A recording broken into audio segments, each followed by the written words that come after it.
Bienvenidos al apasionante mundo de la farmacología. En este curso vamos a hablar de los fármacos que utilizamos en las endodoncias. Como odontólogos, diariamente combatimos infecciones, dolor, inflamación, pacientes con ansiedad. El objetivo de este curso es describir las principales indicaciones, contraindicaciones y efectos colaterales en la prescripción y uso de medicamentos, en las principales situaciones clínicas, locales y sistémicas, en la fase preoperatoria del tratamiento endodóntico. En esta fase, en la fase preoperatoria, nos vamos a preparar para atender al paciente. Previamente debemos de realizar una historia clínica completa, escuchar atentamente todo lo que el paciente nos está diciendo, los signos, los síntomas que están afectando su motivo de consulta, ver antecedentes personales no patológicos como por ejemplo hábitos, antecedentes personales patológicos como por ejemplo enfermedades sistémicas que puedan influenciar en nuestro tratamiento. Debemos también realizar una exploración clínica y radiológica de la pieza a ser tratada. Tenemos que también, para poder conseguir un resultado de certeza, un diagnóstico, ese diagnóstico nos va a llevar a un plan de tratamiento y a un buen pronóstico. La intervención farmacológica sistémica preoperatoria endodóntica se basa en evitar complicaciones generales y locales.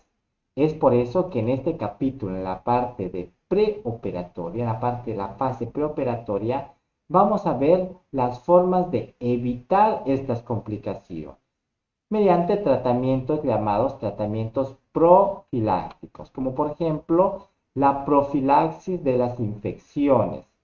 Si el paciente tiene alguna condición sistémica, vamos a optar por dar un antibiótico para evitar que se produzca una infección del paciente.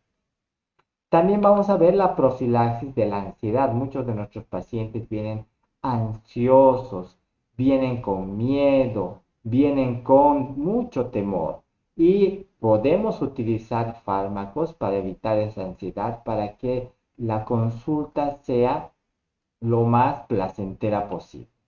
Y por último vamos a ver la profilaxis del dolor y de las inflamaciones.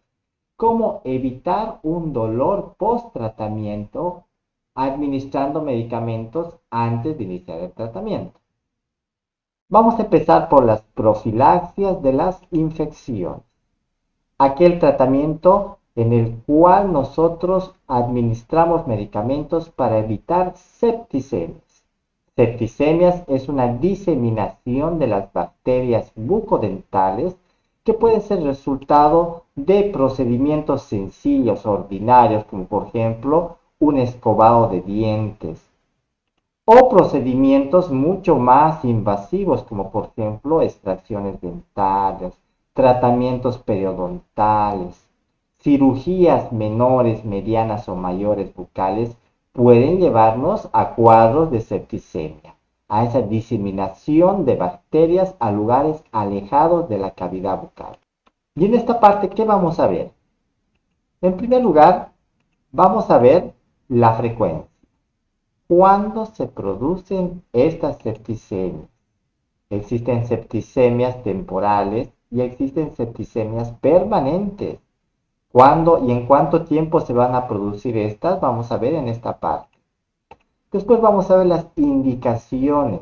¿Cuándo está indicado un tratamiento profiláctico? Es decir, no en todos los pacientes debemos realizar una profilaxia con antibióticos. Existen indicaciones de las asociaciones y sociedades médicos odontológicos que recomiendan la utilización de un antibiótico para evitar septicemias. Después vamos a ver el tipo de profilaxis. ¿Qué medicamento vamos a utilizar?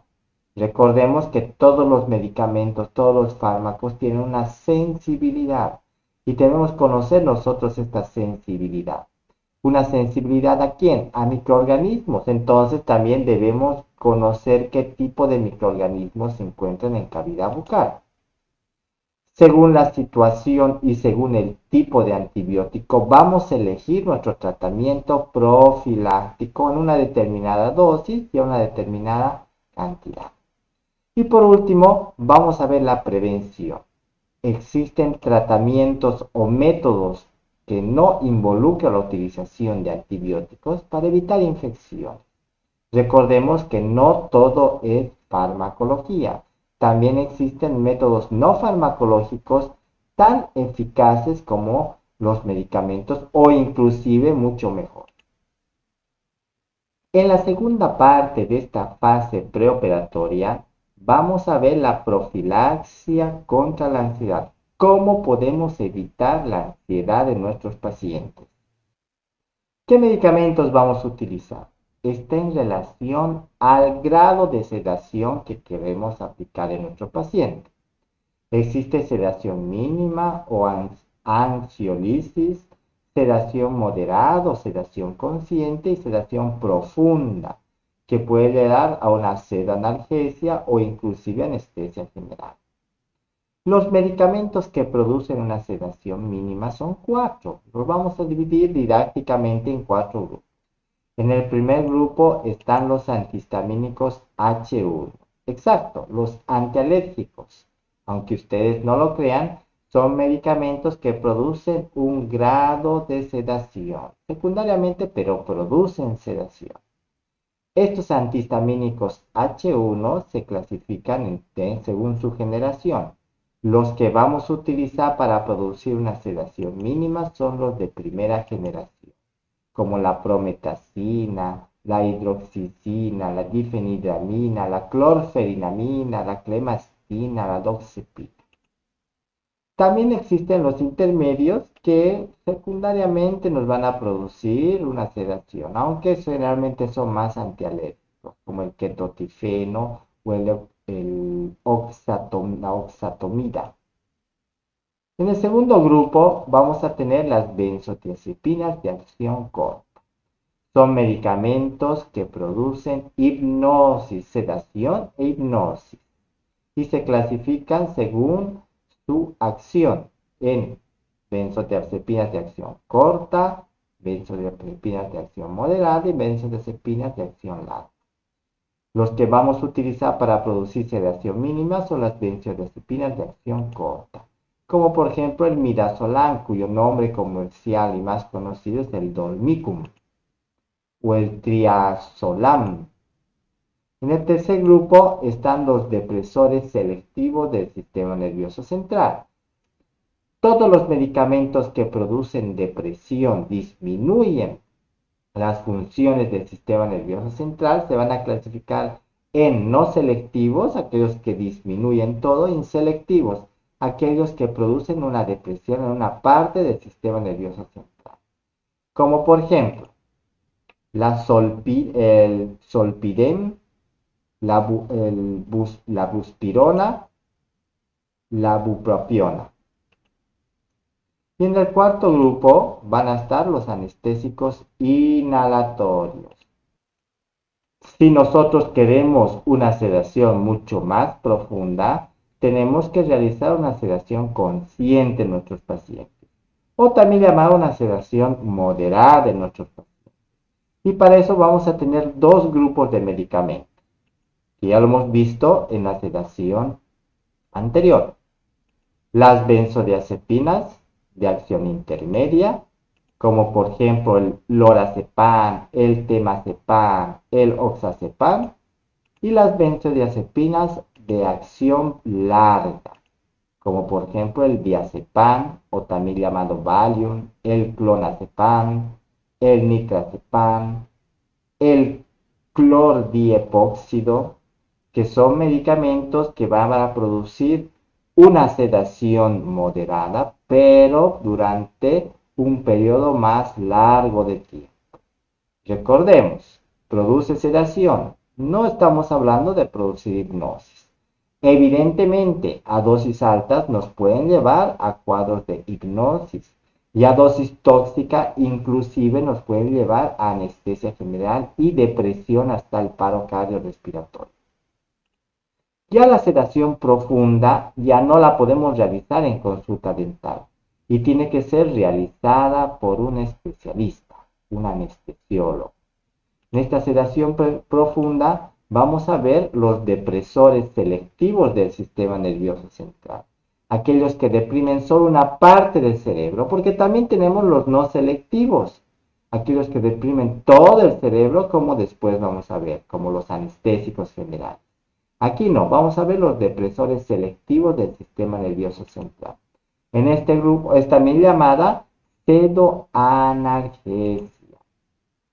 Y cuando ya queremos una sedación mucho más profunda, tenemos los anestésicos inhalatorios y le vamos a tener como principal representante los depresores no selectivos. De los no selectivos, los anestésicos generales, que se pueden dividir según su vía de administración en anestésicos por vía inhalatoria y anestésicos por vía intravenosa. Pero les recuerdo, este último grupo, hasta me animaría a decir que tanto la sedación moderada como la profunda tienen que ser realizadas por profesionales con mucha experiencia, específicamente por anestesiólogos o personas que han sido capacitadas para poder manejar estos fármacos. Por último, vamos a ver la profilaxia del dolor y la inflamación. Evidentemente, los tratamientos endodónticos cursan con dolor, cursan con inflamación, porque vamos a diseccionar los nervios que se encuentran en el conducto, en el canal del diente. Y al hacer eso, vamos a liberar mediadores químicos que van a producir dolor e inflamación. Entonces, por eso es importante tener presente que podemos realizar una profilaxia para evitar. Los principios fundamentales para la administración profilácticamente para evitar el dolor de inflamación son primero administración preventiva de los fármacos antes de realizar el tratamiento operatorio endodóntico. Pautar las dosis, utilizar dosis cada 8 horas, cada 6 horas. Utilizar analgésico de rescate, es decir, si pese al tratamiento profiláctico que le hemos dado al paciente, el paciente continúa con dolor, tiene que tener el paciente recetado por nosotros un medicamento de rescate para que pueda tomar y se pueda aliviar el dolor. Individualizar la dosis para cada paciente. Recordemos que si es un paciente pediátrico, necesariamente tenemos que hacer el cálculo de dosis del paciente. Y si es un adulto mayor, necesariamente tenemos que hacer la adecuación de esa dosis del adulto joven. Entonces, sobre todo en estas fases etarias, es importante individualizar la dosis. Controlar los efectos adversos, estar pendientes de las reacciones y saber qué efectos adversos puede producir los medicamentos. En definitiva, como les decía, el dolor y la inflamación constituyen mecanismos de defensa que se activan cuando se produce una agresión. Aquí tenemos un maxilar inferior, tenemos una lesión del maxilar inferior. Cuando se produce la agresión, se manda una señal centrípeta al sistema nervioso central, el cual analiza la información y manda una señal centrífuga al sistema nervioso periférico. Son mecanismos de defensa. Y tanto a nivel periférico como a nivel central podemos bloquear el dolor. A nivel periférico con los anestésicos locales. Si se está produciendo un estímulo doloroso, podemos bloquear este estímulo doloroso para que no llegue al cerebro o la respuesta no llegue a los tejidos. Tenemos dos grupos, las amidas y los esteroides. Vamos a tener también los antiinflamatorios no esteroideos, que van a actuar enzimáticamente, tienen un mecanismo de acción enzimático evitando que se formen mediadores químicos como las prostaglandinas, por ejemplo. Pero si no funciona con estos dos medicamentos, tenemos la opción de bloquear el dolor en el sistema nervioso central. Y ahí vamos a tener los hipnoanalgésicos, también llamados medicamentos opiáceos porque derivan del opio. Son medicamentos que se van a unir a receptores específicos en el cerebro y van a producir una depresión del sistema nervioso central, disminuyendo el dolor. Estos medicamentos se clasifican en naturales, semisintéticos y sintéticos. Los que vamos a utilizar son los medicamentos semisintéticos y sintéticos. También tenemos los fármacos adyuvantes, son medicamentos que no tienen como principal acción aliviar el dolor, sino tienen como una acción secundaria, pero que los utilizamos. Por ejemplo, los antihistamínicos que ya hemos hablado, los antidepresivos, anticonvulsivantes, alcaloides de ergotamina, sales de litio, neurolépticos, ansiolíticos, como pueden ver, una gran gama de medicamentos que nos van a auxiliar en nuestro tratamiento farmacológico.